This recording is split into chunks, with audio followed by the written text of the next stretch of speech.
बरसों से बंद चर्च के बाहर एक कुत्ता तेजी से भौंक रहा था। तभी अचानक उसके सामने एक साया लहराकर बाहर आया। उस साये को देखकर कुत्ते की आवाज उसके गले में ही बंद होकर रह गई। वो साया उसके आसपास लहरा रहा था। अचानक हवा में उस साये के साथ उड़ता हुआ वो कुत्ता उस चर्च के भीतर दाखिल हो गया। उसके भौंकने की आवाज अभी भी आ रही थी। कुछ देर के बाद हवा में उड़ता हुआ उसका शरीर वापस बाहर आया। इस बार उसके शरीर में प्राण नहीं थे। उसका पूरा शरीर सफेद था। मनाली शहर के बाहर एक पुराना चर्च बरसों से बंद था। उसके आसपास कोई भी नहीं जाता। कुछ दिनों के बाद कॉलेज के बच्चों की एक ट्रिप मनाली घूमने आई थी। रात के वक्त कॉलेज के कुछ बच्चे अपने टीचर को बिना बताए होटल से बाहर निकल गए। अरे यार, ये लोग तो हमें नर्सरी के बच्चों की तरह ट्रीट कर रहे हैं। ऐसे घूमने में क्या मजा आएगा। और नहीं तो क्या, यहाँ जाना है वहाँ नहीं जाना है, ऐसे करो वैसे करो, खाने का टाइम हो गया, सोने का टाइम हो गया। सोचा था लड़कियों के साथ मौज मस्ती करेंगे, मगर लड़कियों को तो दूसरे होटल में ठहरा दिया। यहाँ अकेले दीवारों के साथ सर फोड़ो। अब होटल से निकलने के बाद क्या करना है बताओ। करना क्या है, चलो ऐसे ही रोड पर घूमेंगे। तीनों दोस्त बातें करते हुए सुनसान सड़क पर चले जा रहे थे। कुछ दूर चलने के बाद वे लोग उस चर्च के बाहर पहुंच गए। देख, ये चर्च कितना सुंदर लग रहा है। हाँ, सुंदर तो है, मगर ऐसा लग रहा है कोई यहाँ आता जाता नहीं है। शायद कोई पुराना चर्च है। अंदर चलकर देखते हैं। अंदर जाकर? नहीं, अभी रहने देते हैं, कल सुबह आएंगे। अरे कल सुबह? कल तो हमारे साथ प्रोफेसर वगैरह सब रहेंगे। वे लोग हमें खुद से दूर नहीं जाने देंगे। अभी चलते हैं ना, रात या दिन क्या फर्क पड़ता है। हाँ, वैसे भी हम लोगों के पास मोबाइल में टॉर्च तो है। बोरिंग सी ट्रिप में थोड़ा सा एडवेंचर हो जाएगा। मनदीप का मन नहीं था, मगर रोशन और जतिन के कहने पर वो उन लोगों के साथ उस चर्च के भीतर दाखिल हो गया। चर्च के अंदर जगह जगह जाले लगे हुए थे। जैसे ही मोबाइल की लाइट से उस चर्च के भीतर थोड़ी सी रोशनी हुई, चमगादड़ उड़ते हुए चर्च के बाहर निकल गए। लगता है ये बहुत टाइम से बंद है, तभी तो चमगादड़ ने यहाँ पर डेरा जमा लिया। यार, मुझे यहाँ की वाइब्स कुछ ठीक नहीं लग रही है, हम लोग चलते हैं। कहते हुए मनदीप पलटकर दरवाजे से बाहर निकलने वाला था। तभी उसके पैर किसी ने पकड़ लिया। वो जोर से चीखा। क्या हुआ? मेरा पैर किसी ने पकड़ लिया है। हैं? ये क्या कह रहे हो? कहते हुए उसने अपने मोबाइल का टॉर्च मनदीप के पैर की तरफ किया तो वहां पर रस्सी थी। उसे देख दोनों हंसने लगे। तेरा मन नहीं था ना आने का, इसलिए तू रस्सी से भी डर रहा है। कुछ नहीं, अंदर चलकर देख, यहाँ का आर्किटेक्ट कितना अच्छा है। कहते हुए वो उसका हाथ पकड़कर उसे अंदर ले गया। वे तीनों चर्च घूम ही रहे थे कि अचानक चर्च की लाइट जलने बुझने लगी। अरे, यहाँ पर लाइट कैसे आ गई? मुझे कुछ ठीक नहीं लग रहा, हम लोग यहाँ से चलते हैं। कहते हुए वो अपने दोनों दोस्तों के हाथ पकड़कर दरवाजे के पास गया, मगर अचानक ही दरवाजा बंद हो गया। तीनों दरवाजा खोलने की कोशिश कर रहे थे, मगर दरवाजा नहीं खुल रहा था। अरे, ऐसे कैसे हो सकता है? अभी तो ये दरवाजा खुला था। किसने बंद किया? प्लीज हेल्प, हमें डराने की कोशिश मत करो। कोई और रास्ता होगा यहाँ से निकलने का, ढूंढकर वहां से निकल जाते हैं। कहते हुए जतिन जैसे ही पलटा, दहशत के कारण उसकी आंखें फटी की फटी रह गई। उसने देखा उसके सामने एक नन खड़ी हुई थी। वो अपनी बड़ी बड़ी लाल आंखों से उन लोगों को घूरने लगी। ये क्या बला है, भागो यहाँ से। जैसे ही मनदीप ने उन लोगों को भागने को कहा, वो नन धुआं बनकर गायब हो गई। हैं? अब ये कहाँ गई? रोशन और मनदीप उसे इधर उधर ढूंढने लगे। तभी अचानक उन्होंने देखा कि जतिन जमीन पर रेंग रहा था।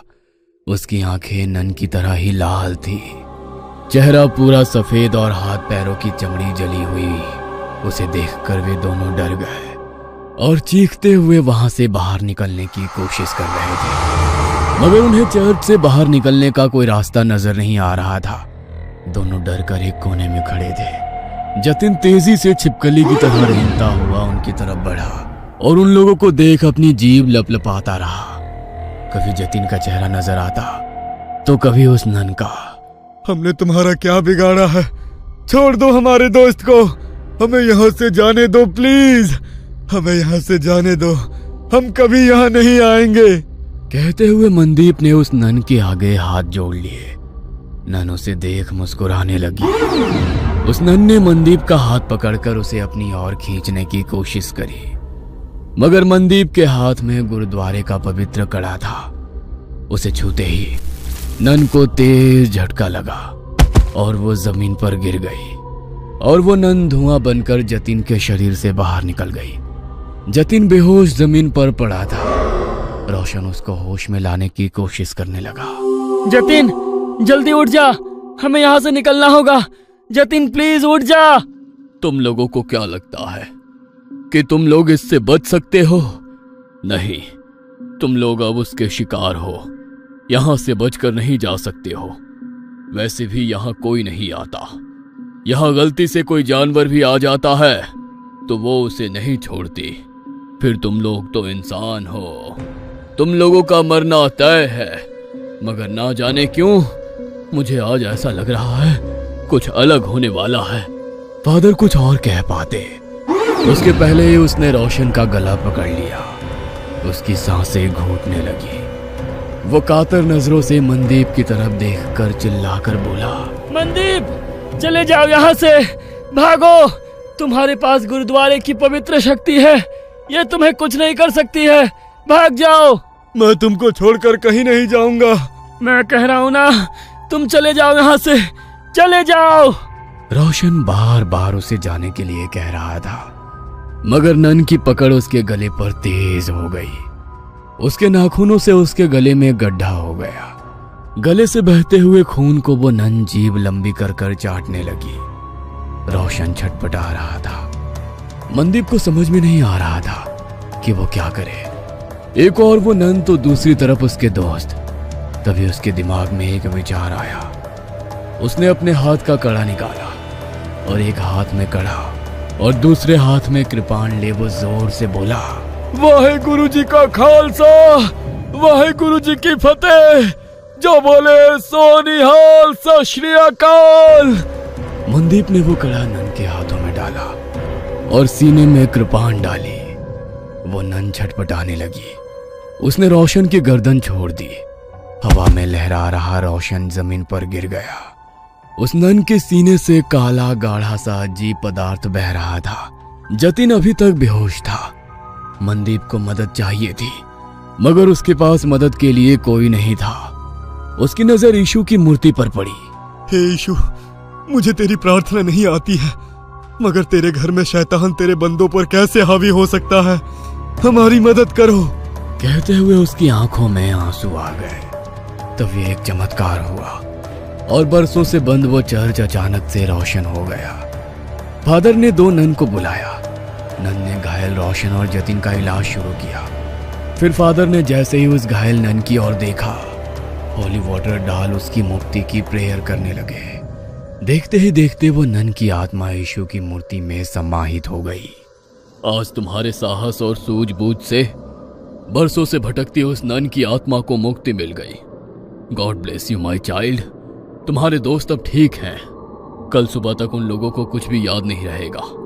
अब तुम लोग यहाँ से चले जाओ और आज की घटना का जिक्र किसी से भी मत करना। फादर के कहने पर मनदीप अपने दोस्तों के साथ होटल वापस आ गया। अगले दिन वे लोग जब मनाली घूमने के लिए निकले तो उसके दोस्त सब कुछ भूल चुके थे, मगर मनदीप उस खौफनाक रात को उम्र भर नहीं भूल सकता था। वो अपने साथियों के साथ उसी जगह से निकला तो मनदीप को कोई चर्च नजर नहीं आया। बस दूर खड़े वो फादर उसे देखकर मुस्कुरा रहे थे। उन्होंने उसके ऊपर होली वाटर डाला तो मनदीप भी कल रात की वो बातें भूल गया।